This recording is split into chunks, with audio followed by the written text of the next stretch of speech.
Welcome to Love Letters and Books, a podcast for anyone who loves a good story. This is a soft space to explore romance and books where no topic is too taboo. I'm your host, Casey, and this week I am joined by a very special guest, author Allie Roberts. She's returned to the podcast to talk about her new book, After Hours, a workplace rom-com with Dr. Alfie, a favorite character from her last book, The Unseen. Allie and I are also going to share our favorite books and tropes of 2025.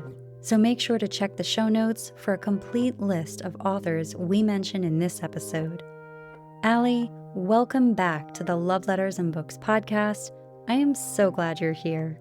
I just couldn't stay away. I just loved being here the last time. Well, actually, the last time you and I talked, you ran away from me and there was alarms blaring in the background and your apartment building was being set on fire. So that actually happened the last time. True. I love that I waited like 5 minutes as well. I was like, this is important. I think I'll risk burning in a fire. My anxiety, which is non-existent, I have zero anxiety, was through the roof as you were just chatting away and these alarms are blaring in the background. I'm like, it seems like it's an emergency. You were just like, and you know what's funny? I was so chilled and my anxiety is terrible. And I was like, yeah, I feel like this is fine, you know? And it just didn't stop. I was like, wow. But the fire engines did come and it was fine. Yeah. So you know, the building didn't burn down, but our last call was interrupted. So we're trying this again. And I'm so glad you're here today because I felt like we had such a beautiful conversation the last time we were together and we were able to talk about your book, The Unseen.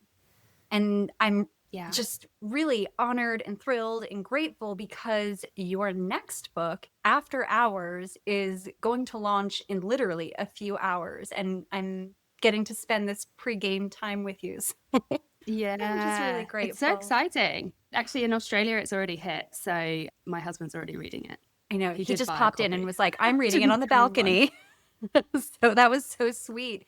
But let's just sit in that for a moment. And I always like to sit in these moments that are almost like big emotions. What is that like for you to know that, oh, I'm publishing my second book today? Like this all happened in 1 year. What's going on inside you? I know.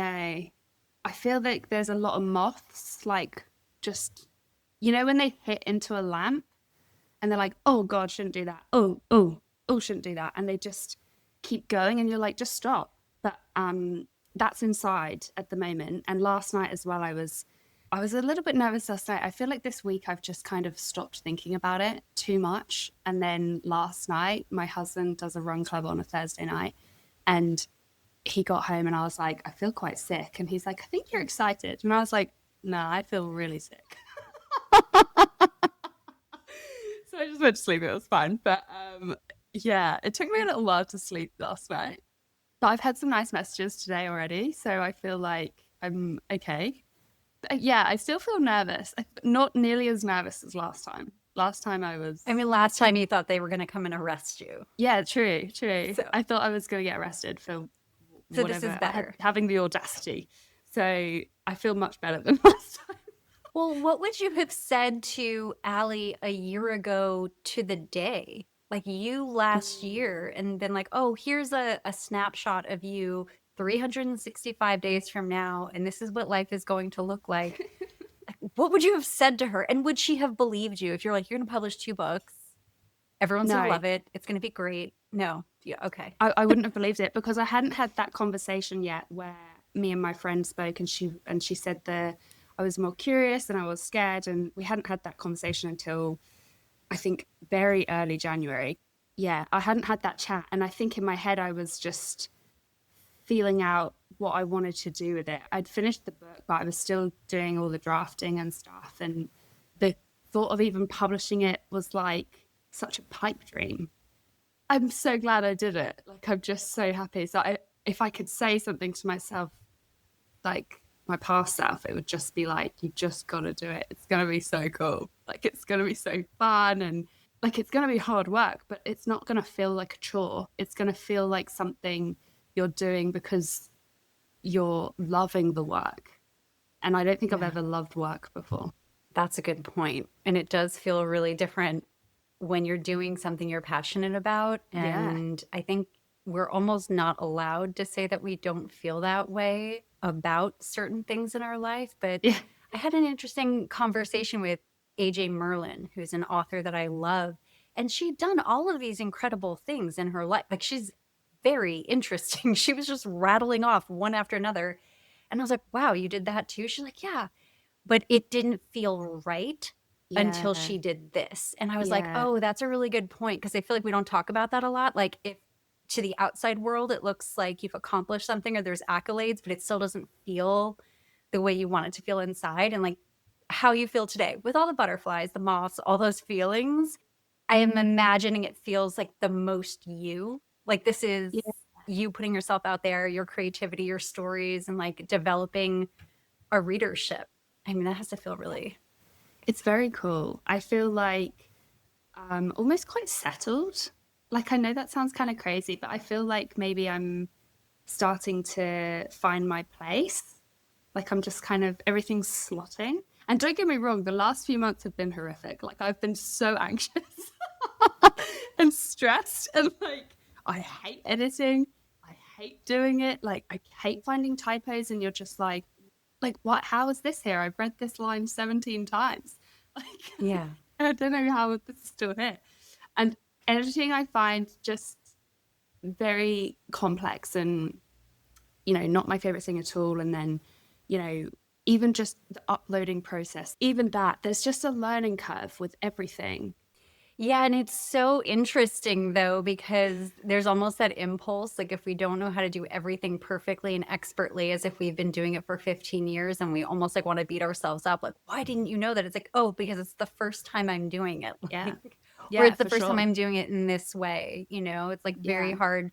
Yeah, we're talking about you, but I feel like it's a pretty relatable thing. I Oh, mean, for people go sure. through that all the time, especially when you're expanding your comfort zone and you're trying something new. It's very easy to shut down and just be like, oh, I messed that up. And instead, it's like just leaning into it and being like, all right, I'm going to write that down for next time. So, when I'm on my 20th book, I don't make that same mistake. So, I mean, that's how I feel about Yeah. the path you're on. Everything about this is new to me. So I'm trying to just give myself a lot of grace, that I'm still learning. And don't get me wrong, I get frustrated with myself, even though it's not really my fault that I don't know this, but I'm just trying to be a bit, nicer to myself about it. Well, no, but I love that we're talking about that, because I feel like it's very much like the parentified child in me. If I didn't know how to do everything, I thought something must be wrong, because I was very responsible for a lot of things. No, Yeah. it's a maniacal, crazy thought to be like, if I don't know how to perform open heart surgery, something must be wrong. Like, no one's going to survive. It's like, maybe someone else knows how to do it. Yeah, No, true. that can't No. be it. And so it's a very interesting thing. And I love when people come on and share a little bit about their process and like a little bit about their learning, because, and again, not everyone who listens is going to publish their own book. It's about the experiences you have in life. And Yeah. we can apply that to relationships or jobs or family or friendships. Like, it comes up in all other areas. But Yeah. I'm for sure. extremely excited about this book. I cannot wait. All of your teasers have just been making my day. I have been obsessed with Dr. Alfie since The Unseen, and I just knew that I was going to love him as a character in this book. But for anyone who's newer to this, can you give us a little preview of the book? Absolutely. So it's called After Hours. We see Dr. Alfie and his office manager, Mia, in The Unseen. You see her very briefly. She has a few interactions with Austen, which I thought were really sweet. Like, I really liked her immediately. Austen always kind of comments about their relationship together. And so I was like, God, I have to write this. Like, I just felt compelled to do it. I was so excited.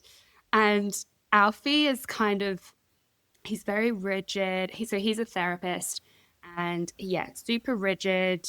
He doesn't allow himself to have like a lot of fun.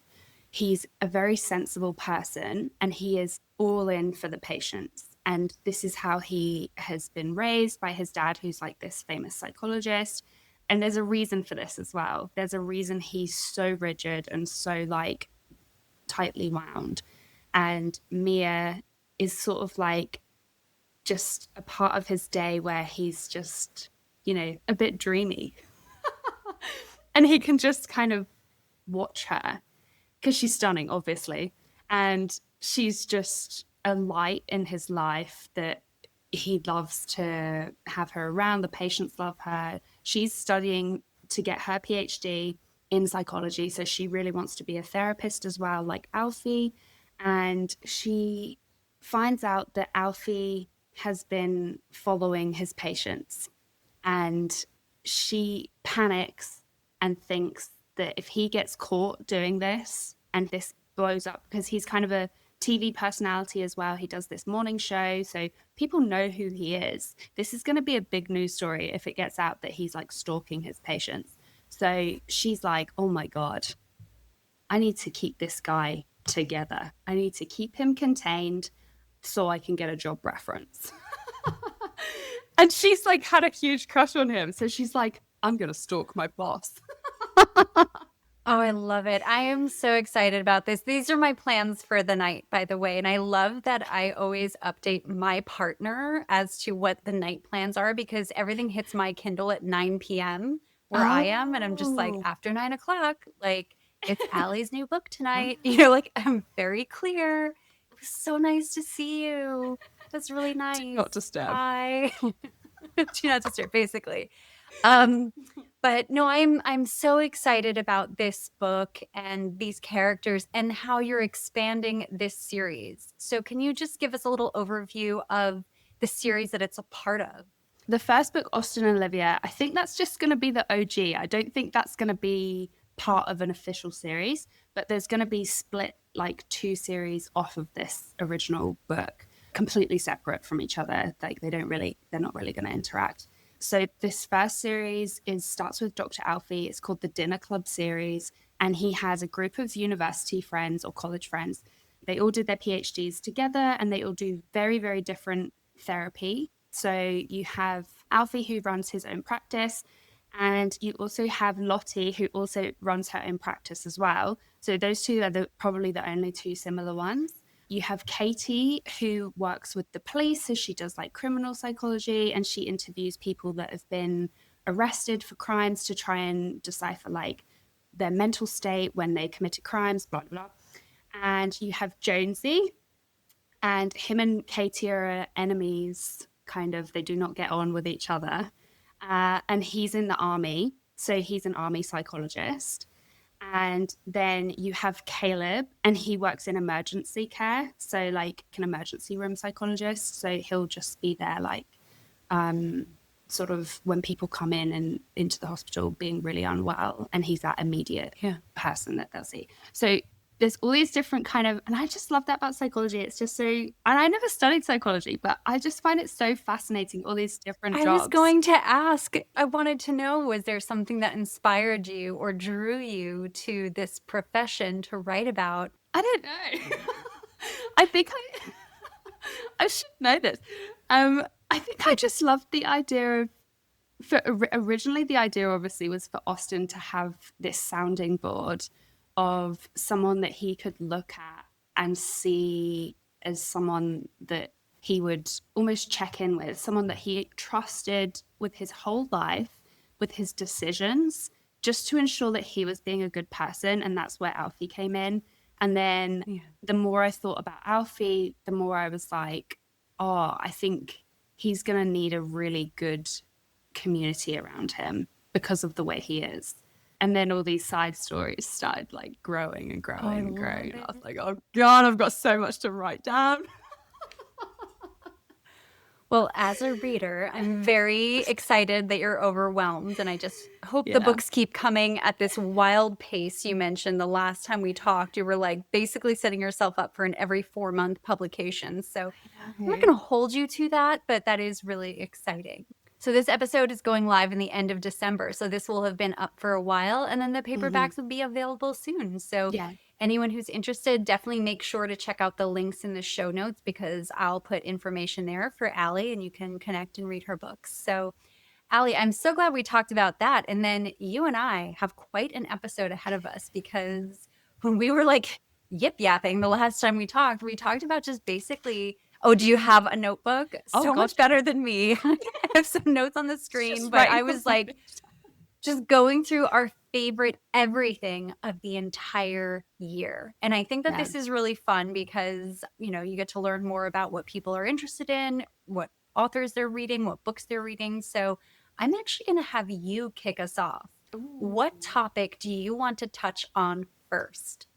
I think we should do the heavy hitter first. We should say what was our number one book of the year. Oh my God. Which is so hard.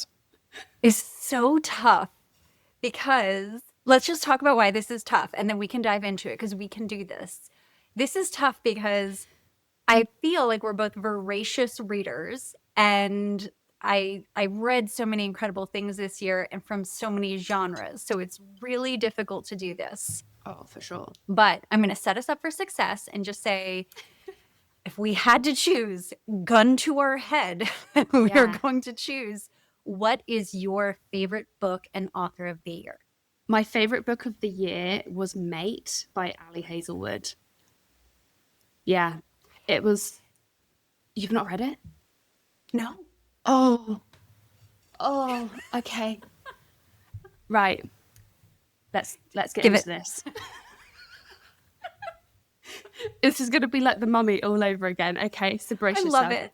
Okay, so Allie Hazelwood wrote Bride, which was where a vampire and a werewolf came together and she was his mate, but vampires don't have mates. It was kind of like a arranged marriage and she was there as like collateral. So basically it was to make sure that if anyone did anything to the vampire, he would die. And if anyone did anything to the werewolves, she would die. So it was like a kind of thing. But anyway, so she gets there and he's like straight away, he's like, you know how the werewolves are like all sniffy? And he's like, how did you do this? How? What is this? And she thinks like, oh my God, I stink. And so we've not even gotten to Mate yet. But yeah, anyway, so she's just... so she's ending up looking for her friend and her friend has like gone missing and blah, blah, blah. So the second book is about the friend. And I'm not going to say what she is because it kind of spoils it if you haven't read it. But she's slightly different than everyone else. And so she goes off with this other werewolf from this other pack. But it is the slowest of burns that you would have ever read in your entire life. The pining, you only really see it from her point of view. And Allie Hazelwood always does these little snippets at the beginning of her chapters. And that's his point of view. And it's like 2 lines. It's like, girl, give me his thoughts. She has this sense of she doesn't belong anywhere. And she is really unwell, actually. And what I love about Allie Hazelwood is she really brings in female experiences into her stories. And she does write a lot of STEM. So sometimes I do think hers can be a little bit sciencey, jargon heavy, but she's making us all learn. So that's fine. Yeah. So she's having this experience where she's actually really unwell and she thinks that she's dying. And you're like the whole way through, you're like, oh my God, how are they going to save her? Like, how are they going to rectify the situation so they can be together? And yeah, it's just a very female, like profoundly female experience with the doctors and things like that. And I really like that she just so subtly put that in to the story. But there was a quote in the book that's just stuck in my brain. It is a spoiler, so stop listening for like 10 seconds. But it said like he was happy to be on his own for the rest of his life. And then he found out that she loved her. And he was like, oh, I was more than happy to be alone for the rest of my life, but I would never subject you to that. I was like, that's the most romantic thing I've ever heard in my life. Like, I'll be heartbroken for the rest of my life, but no way are you going to be heartbroken for the rest of yours. Oh my God. It was beautiful. It was such a good book. Oh, no. I love it. I love your dramatic retelling because I feel like I almost get more enjoyment of you telling me things than like I would the first time around. So I definitely need to add that to my list. Mate by Allie Hazelwood. So yeah, that's the number one book. Perfect. So mine is Memories of You by J.M. Zamudio.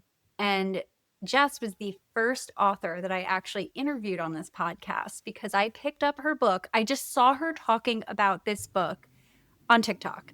Okay. Wow. She was just talking to the camera and she was like, I dedicated this book to my doctor. And she told this beautiful, vulnerable story about her journey to writing the book and how this was sort of proof of all the work she had done. And I don't want to put words in her mouth, but I thought it was so beautiful. And so she came on the podcast. I interviewed her. I read this book. And have you ever read a book where you're just like your feelings are at the surface and then the book comes along and rips like anything you had off and you're just like, oh my God. This brought me to emotional places that I needed to go. And here's the thing. The book has nothing to do with my life. So it wasn't like, oh my God, I see myself in the character. I don't at all. But the book was about a soldier from like 200 years ago and this woman, and they both secretly love each other. And it's like the story of how it comes together. And here's the thing. What I thought was so beautiful was that Jess is so in the story. Like everything is researched and well done and perfect. I didn't even know I liked historical romance. Everything is so well done.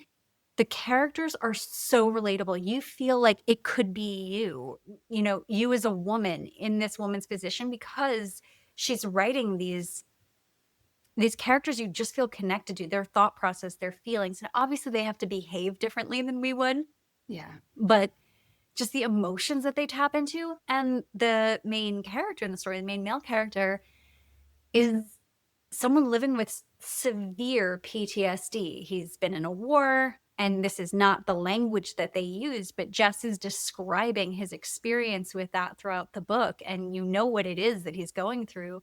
And there were all these beautiful, very contemporary themes that she put in the book that are historical, and she's making them seem like they fit into the context. So found family, like profound found family. And it was just like miscommunication, but in like the best way possible. Yearning like I did not know I needed. Okay, you know how like people like will reference like Mr. Darcy, right? And Pride and Prejudice. That has nothing on this book. And I was just like, I needed that. And I have no idea why. I remember because I was like laying on my couch. I can like see myself laying on the couch in the dark reading it on my phone. And I was just like, oh my God. And I don't even know this person. And I'm sending her DMs the whole time. Just like, I love your book. I've been sitting here for 4 hours. I haven't moved. And I'm just like chasing my partner around the house, telling him what's going on. Like the entire book. No, it was so good. It was so powerful. And so that was the first book in a 3-book sort of interconnected series. And it's just stunning. And I remember messaging her and saying, is this your first book? And she was like, yeah, is it okay? And I was like, I am blown away. It was like how I felt like when I get checked in with you of like, this is your first book.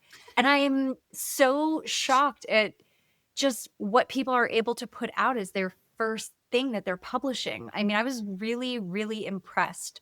And I just felt like there's like a level of just maturity in the writing and experience and dialogue and emotion and just, it was everything. So anyway, I love that. And it's so funny because I actually tend to read a lot of really dark things. Yeah. And this was not that. And it had me just sobbing and happy and excited. And I just need to know everything about every single person in the entire book.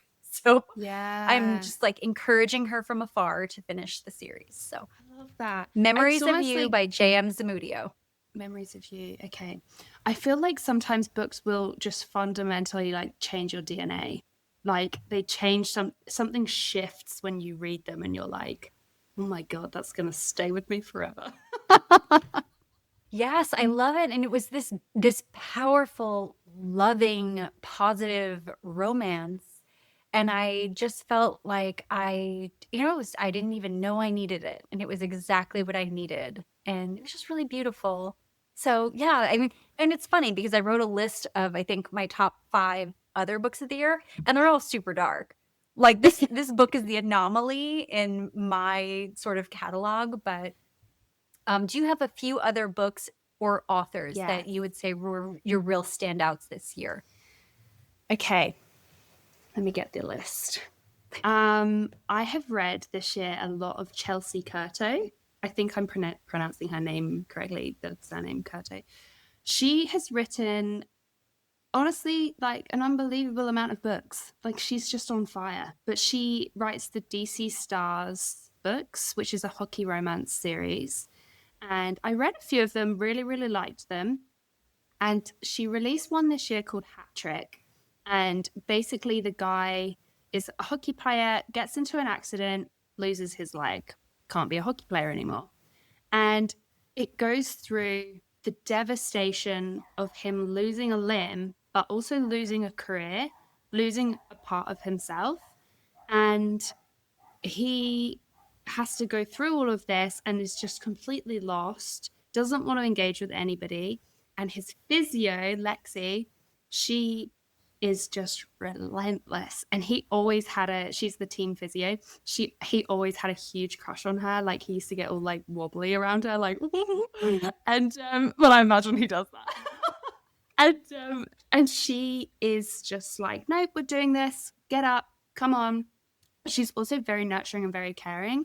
And before, like, he has like kind of a kinky side to him, and I think he was kind of concerned that he wouldn't be able to do that with anyone anymore, and or someone wouldn't want to do those things with him, like to give him that power to be that way with them. And oh, she does. And you know what's really annoying is I always quote things on my Kindle, and like I save quotes all the time.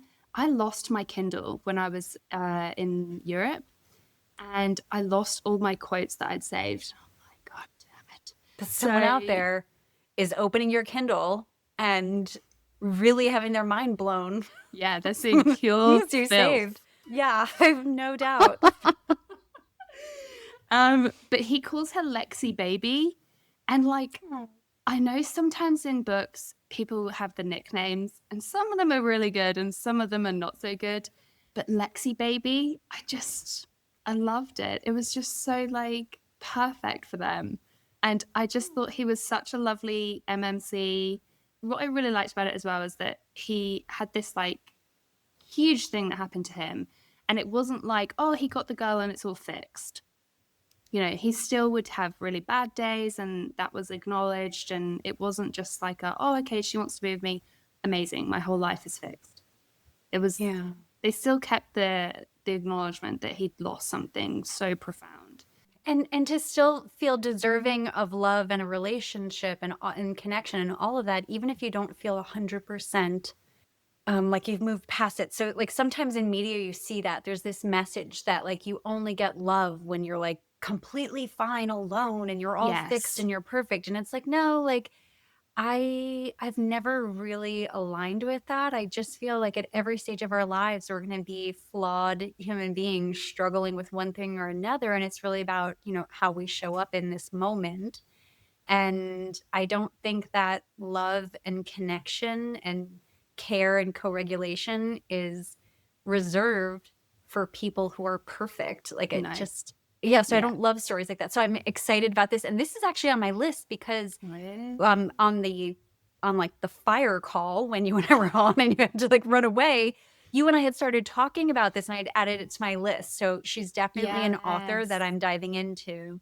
Yes. And she's written a few things. So she's got one coming out in December, and she released one in October, In the Dark, which was really cool.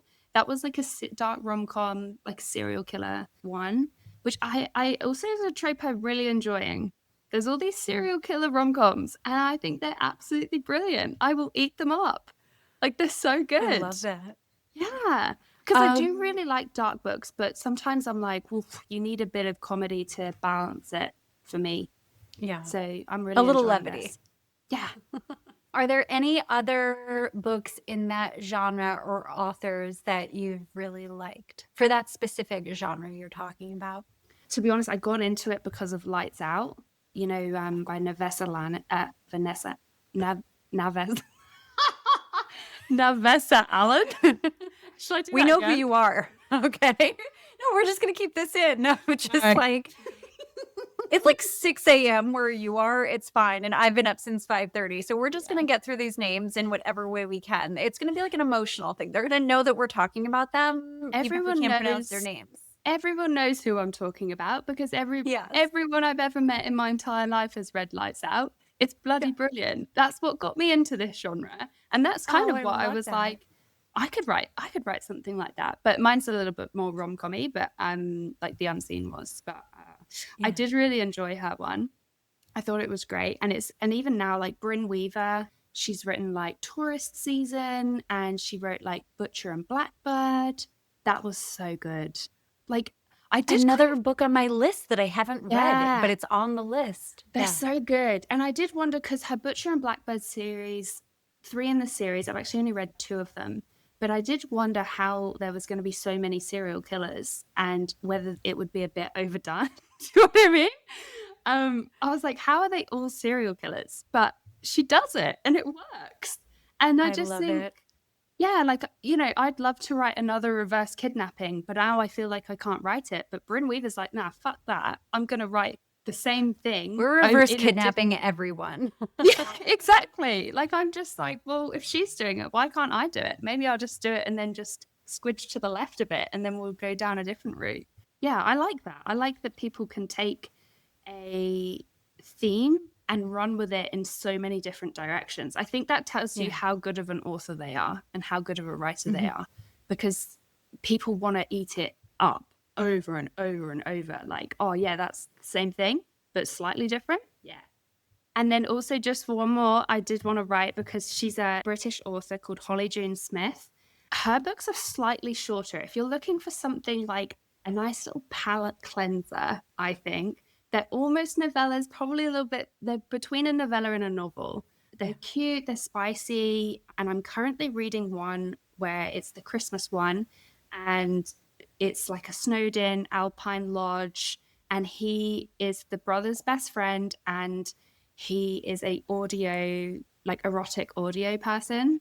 So he's got the deep voice, and he, you know, and she listens to him every night. He turns up, and she's like, oh my God. And he's like, oh my God, this woman is so beautiful and blah, blah, blah. And, you know, I'm only on like chapter 3, but I'm already like so invested. But she just does such great palate cleansers, I think. Like, I think she's a brilliant author. Really good writer. I love books like that as well, though, because I do feel like you're in the mood for different things. Like sometimes I'm in the mood for like a 900-page commitment that's going to like torture and regurgitate me in a different form. And then other times I just want to read a little book about serial killers with lake houses. Like I just want to keep it like just like light and fluffy. So I feel like I definitely understand that.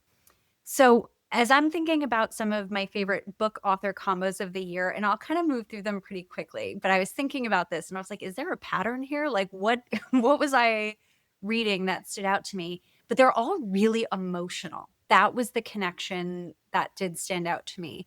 So I'm going to say Wrath of an Exile by Monty Jay, which is the second generation of the Hollow Boys series. I thought I would not love anything more than I love the Hollow Boys series. That book blew my mind. It was sort of like a dark retelling of like sort of like a Romeo Juliet, but it was just so beautiful, very emotional, like extremely emotional. And I just loved it. And then Eternal by Eva Simmons. And I love Eva Simmons. She's one of my favorite writers. All of her series, although they're quite different, are all really good. And Eternal was just so emotional. And she really tackled issues of like mental health and things like that in the book. And I just was like, I've read it like 3 times. So I think it stood out. And then Madness by Shantel Tessier, because I am in deep with the Lord series, the Lord Spade Brothers series. I mean, that book was like 850 words and I read it, 850 pages, sorry. And no. That book was 850 words. I said it again. I'm so tired. Just give me a second. You've got to keep that in. If you're keeping my Navessa Allen, you're keeping that in, okay?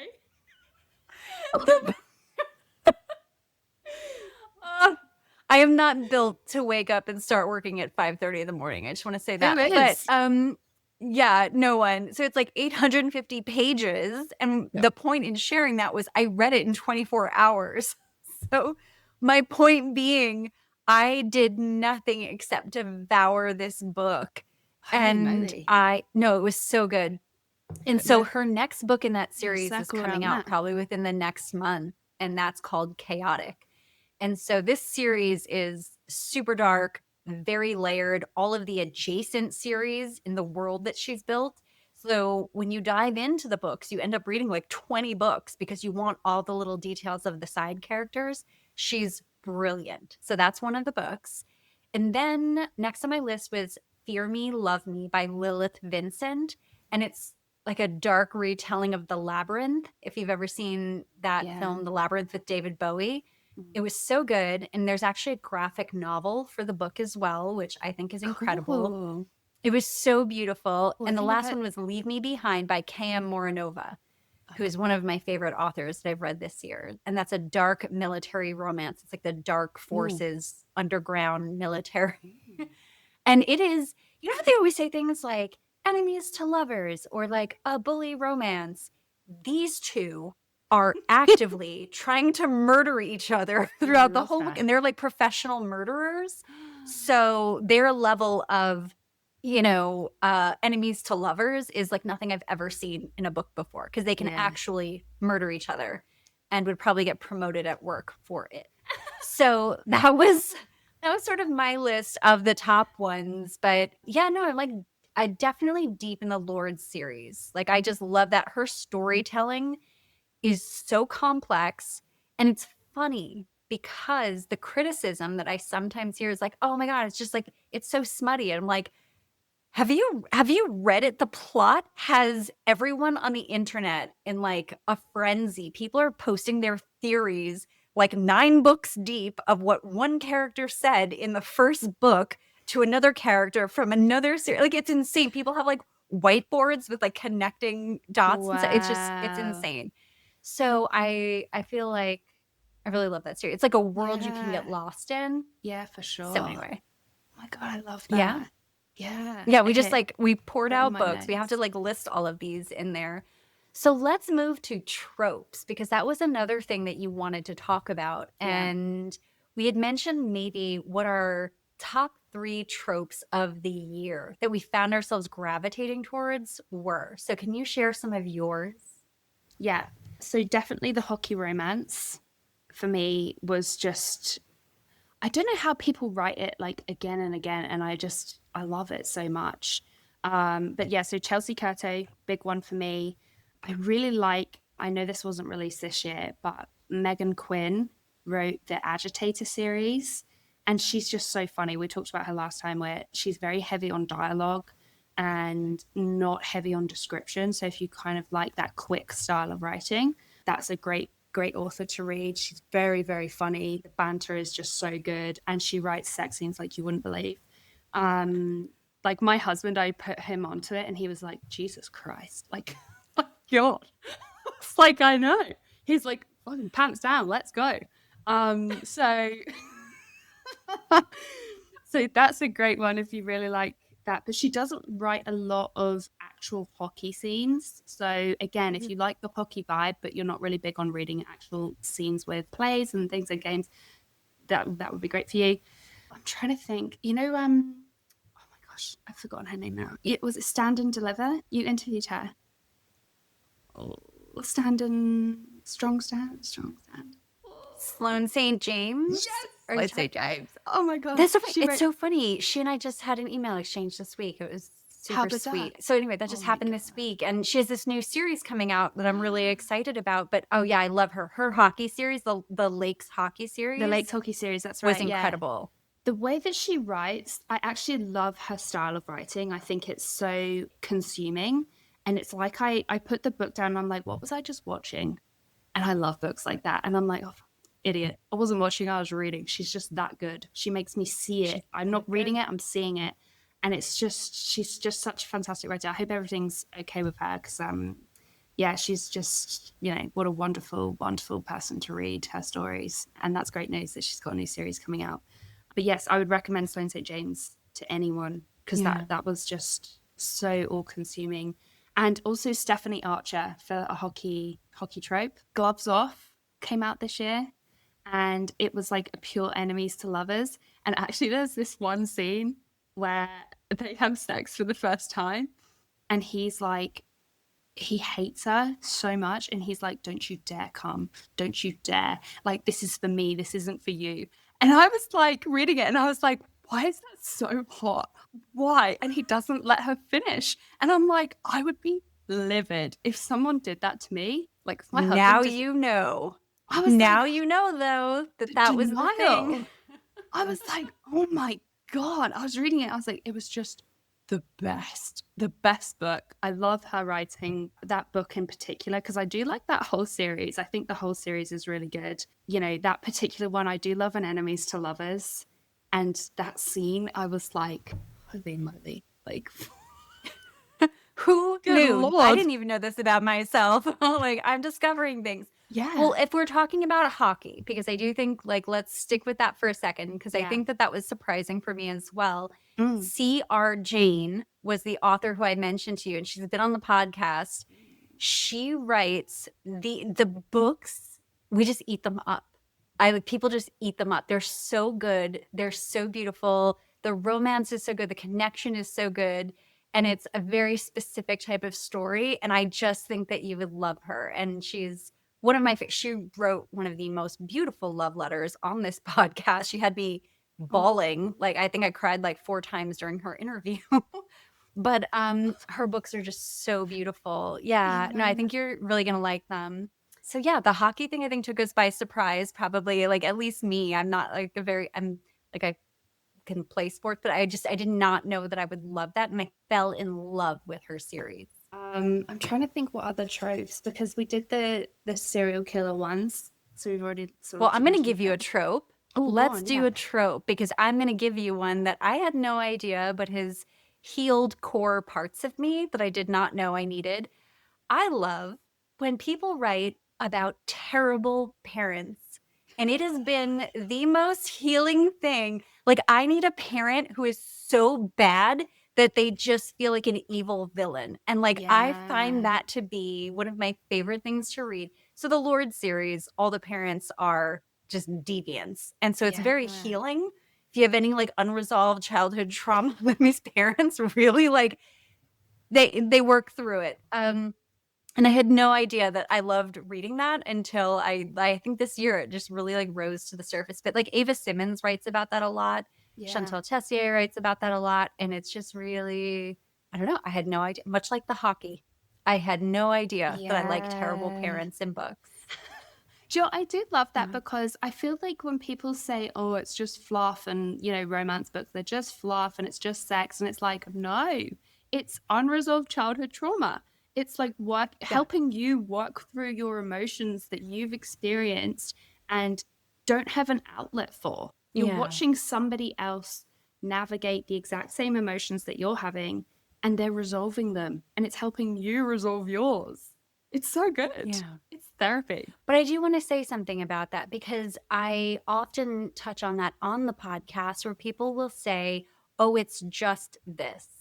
And I do think it's really interesting how anything that a man does is seen as like heavy hitting and really deep and really challenging to the status quo. But if it's sort of a genre led by women, consumed by women, it's seen as silly.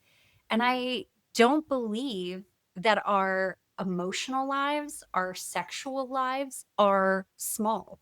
Like, I don't think that that's just like an afterthought in how we show up in the world. I actually feel like it has a huge impact on how we see ourselves, how we engage with others, how we care for ourselves. And it's so funny when it's so easily minimized as like, oh, that's just like either you're weird or creepy, or that's just something like someone like you liked. And it's like, please, I've been running groups for years. Literally everyone talks about it all the time. It's the core of every issue. It's it's such an important part of our experience as adults. And I'm not saying everyone has to have a sex life, because I don't believe that, but I'm just saying, like, to feel like you have the fullest expression of who you are is really important.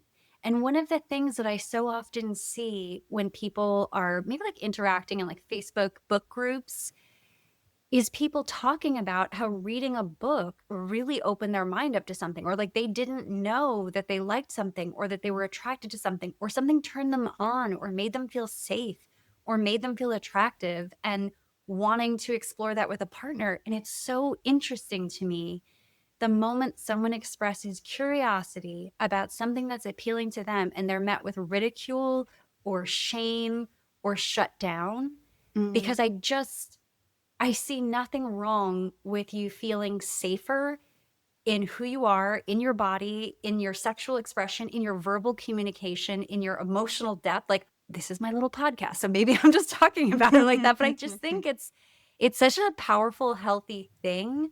But it's interesting the pushback it gets, because also, you know, when a woman knows what she wants or what makes her feel safe, or can clarify like what no longer serves her, like, that's a dangerous situation, right? Because you're informed and you know what you like. And I could see that being a challenge for someone who maybe is benefiting from you not knowing what you want. Yeah. 100%. It's so difficult. I don't know. I just went in on it. Sorry. No, I completely agree. And it's actually a real passion subject for me, because when people are like, oh yeah, it's just smart, and it's just like, it's found family, and it's, you know, all of these healing things, and it's also a woman putting herself first in a lot of situations and not having to just be caregiver all the time or submissive all the time. And submissive when she wants to be submissive, like if that's the genre, like the trope that you're going with, like, you know, but it's being in a safe environment where actually you have the power, because yes, you're being submissive, but you are choosing to be submissive and you're getting something out of it. And the second you say stop, or whatever your safe word is, it's done, it's over. And we know that these books are such a safe environment for us to explore those, because you trust that the author is going to, if it's romance, they're going to be doing it. And if not, they've put it on their trigger list, right? So you know that what to expect. You know that there's going to be something that you can relate with and engage with, and something that's going to make you feel something and explore a different side of you in a really safe way. I mean, for me, I think there's so many subplots within books, and finding found family for me is, I love that. I love that so much. And I find it really healing as well, because I think as well, like when you're kids, it's so easy to make friends. And then when you're adults, it's so hard to make friends. And me and Dom really found that difficult when we moved to Sydney. It took a good 2 years for us to have a community around us. And that was a long 2 years to not have people where you could just meet up with on a whim, you know? So now we're very settled and everything's great. We have such a good group of friends and good community here, but it's hard. So reading that in novels, I was like, it can happen. And, you know, it's not just all about the romance. I think romance books, being called romance books, is almost problematic, because I think it actually looks into and delves into all different types of love. It's self-love, it's friendship, it's reconnecting with family or cutting off family. And it's not just a romantic love that we're reading. Oh, I think we needed to have this conversation today, because I do struggle with that when I see the way it's written about, or someone will make a joke. Like, I'll mention that I have the podcast and they'll try to diminish it. I'm like, listen, given my entire career, given all the stuff I do, if you think that this is nothing, and that this topic and these subjects are nothing, and I choose nothing, I think that that is a choice on your part to perceive it that way. And I would encourage anyone who looks at these things as silly, fluffy, and they could be fluffy. Like, you could read a fluffy book, but who thinks it's silly, I want you to think about how accustomed you are to women being uncomfortable, in pain, under-resourced, deprived, hurt, overlooked. Like, just think about how we're trained to think that that's normal. Yeah. And then you read a romance book and you're like, oh, she comes first. Oh my, like that's revolutionary for some people. It's, it's not for me, but like it's revolutionary. Not in for my some- house. Not in my house, but like it's revolutionary for some people. And you and I aren't making fun of anyone else. I'm saying like, for me, I was like, oh, I feel like I'm at home reading these books because this reminds me of this. Like this makes me feel like my life is represented in some way. But for someone, it can feel like that's almost like fantasy. Like that's not what I'm not going to feel safe in a relationship. I'm not going to get to ask for what I want. I'm not going to get to experiment freely or make a mistake or be silly or like have something be awkward and it's not the end of the world. Like some people never have that experience. And I feel like when people only take things seriously when women are regularly being harmed, that to me is the red flag. Not a woman feeling safe, supported, getting what she wants, and being treated well. Like that's not alarming to me. And if that has to be put into a category of like just smut or just spice or just anything, for more women to be exposed to that and to integrate that into their lives, like I don't have an issue with that. Like I think it's wonderful. I think it's very helpful and healing. And you want to know something funny? I used to be the director of a cancer support center. And I remember, because I was leading all the support groups, that no one was talking about sexual health and wellness. No doctors were talking about it. So people were coming in and having life-changing treatments and surgeries that altered their lives forever at like age 30. And no one was talking to them about intimacy, sexual health, communicating about your body's changes or what's going to happen as you age or on this medication. No one was talking about it. So my best friend and I put together a workshop, sexual health and wellness for cancer survivorship. And I remember everyone at the cancer center who worked with me made fun of me. And they're like, I can't believe you're doing that. They were like, no one's going to show up to that. I can't believe you're doing that. And really, people feel like very comfortable making fun of me. I don't know why. But I was like, I'm sure I have no idea what I'm talking about. It was the most well-attended workshop we'd ever done in the entire history of the center because no one had ever spoken about this. And she and I were not experts. I mean, I had a background in certain things, but we were just willing to sit in the circle of like 75 women and be like, let's talk about masturbation. Like, let's talk about lubrication. Has anyone talked to you about the fact that your body is going through changes right now and you're in actual physical pain and they haven't told you about like all the things you can do to alleviate it? And they were like, no one's ever talked to us about that. And I was like, well, we will. And we talked about it. So I don't know. Like, I just feel crazy. like as if they think right, the like that's an workshop, example. yeah, the workshop of going back to work. No one wants to go back to work, but people want to masturbate and they want to have sex. Obviously, you're going to want to attend that workshop, right? No, I know 100%. And also, like, how do you navigate your changing body? Like, how do you talk about that? Like, no one even talks about aging in your body, right? Like, no one ever talks about how your sex life's going to change throughout the lifespan. Like, no one talks about that stuff. And it's so funny that, like, it's seen as so taboo, this thing that, like, is a part of all of our lives. And it's like, where's the power in shaming people from talking about that? Like, where are you trying to go with that power? I don't know. Lack of confidence on that person's part, or they're just very happy with the world as it is, like that it suits them because it's built for them. And the way of their way of thinking. So I think that's really interesting.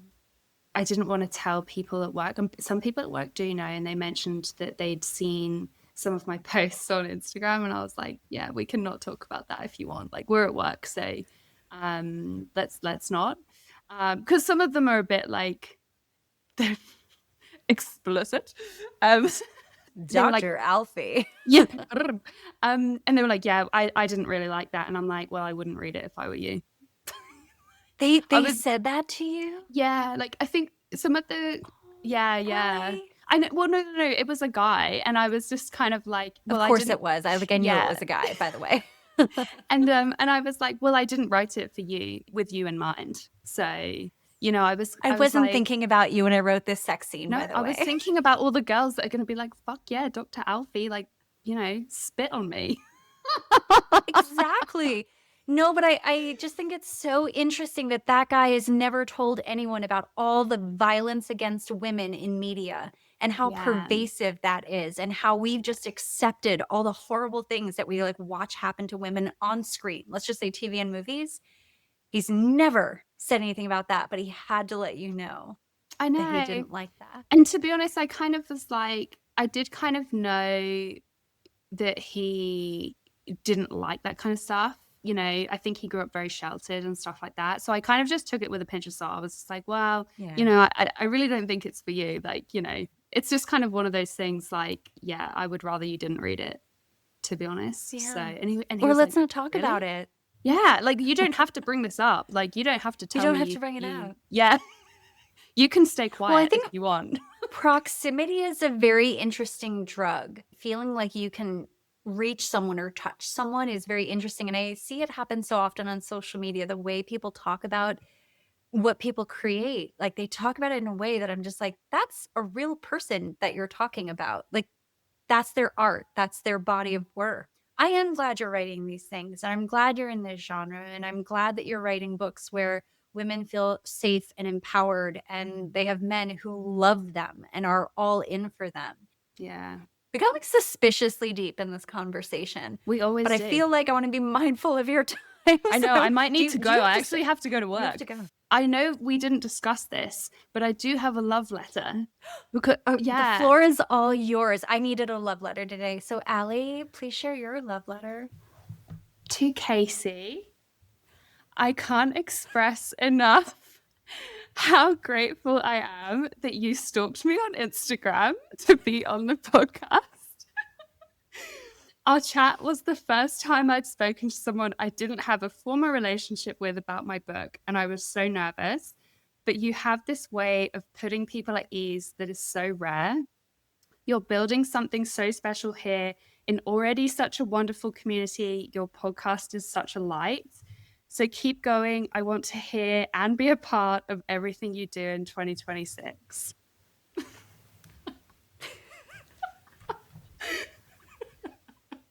So we're at the laugh cry portion of the recording.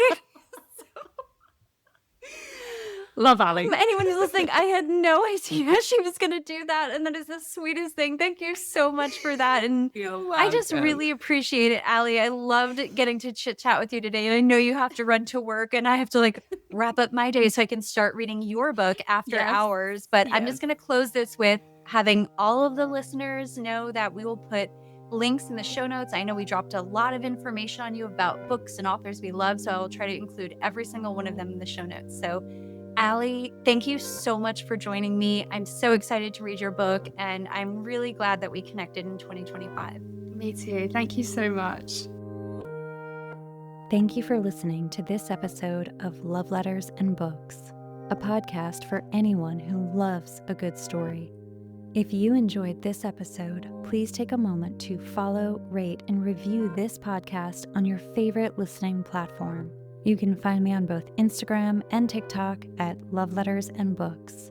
And if you're interested in being a guest on Love Letters and Books, suggesting your favorite author, or just want to write in an original love letter to yourself or someone else to be read on air, please send me an email at lovelettersandmixtapes@gmail.com.